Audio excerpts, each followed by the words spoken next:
Amis de la colère, bonjour et bienvenue. Les bénéfices secondaires sont les fils invisibles qui nous maintiennent dans un comportement, même si ce comportement est inconfortable, voire douloureux. Ces bénéfices secondaires peuvent être subtils, cachés, invisibles. Nous ne nous rendons même pas compte de ce qu'ils nous rapportent. Mais ces bénéfices secondaires peuvent être des vrais freins, des vraies résistances au changement. C'est pour ça qu'il est important de détecter nos bénéfices secondaires. Je vais aborder la colère sous un autre angle. Je ne suis pas en train de dire qu'il est bon de mal exprimer sa colère. Je suis en train de dire que mal exprimer sa colère a aussi des bons côtés. Et ces bons côtés vont parfois empêcher de vouloir partir vers une colère saine.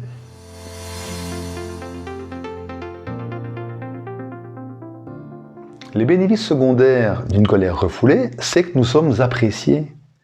Car nous mettons moins nos limites, nous acceptons plus de choses de la part des autres, nous faisons passer les autres avant nous, donc nous donnons une bonne image de quelqu'un qui rend service, ou de quelqu'un qui n'explose pas, de quelqu'un qui garde le contrôle de ses émotions dans certains cas.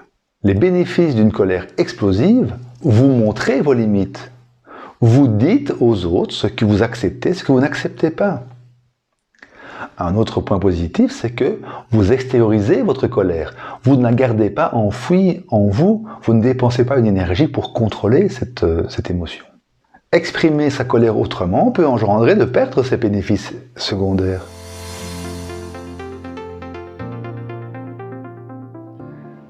Dans le cadre de la colère refoulée, montrer ses limites, c'est prendre l'énorme risque que la personne en face n'apprécie pas du tout ce nouveau changement de comportement, et même qu'elle vous le montre de manière désagréable.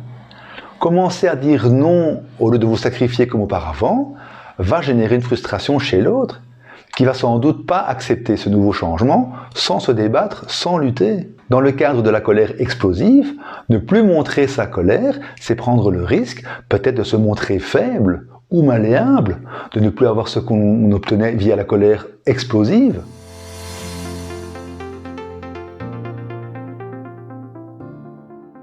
Prenez 10 minutes aujourd'hui pour analyser quels sont vos bénéfices secondaires. Qu'est-ce que votre colère mal exprimée vous rapporte? Est-ce que c'est une image de quelqu'un qui est aimable, qui rend service, qui ne dit jamais non, qui est apprécié? Ou est-ce plutôt une image de quelqu'un qui est fort, non malléable, qui sait ce qu'il veut, qui obtient des résultats avec ses colères explosives? À vous de réfléchir à ce qui pourrait être un frein au changement. Bon cheminement et à lundi!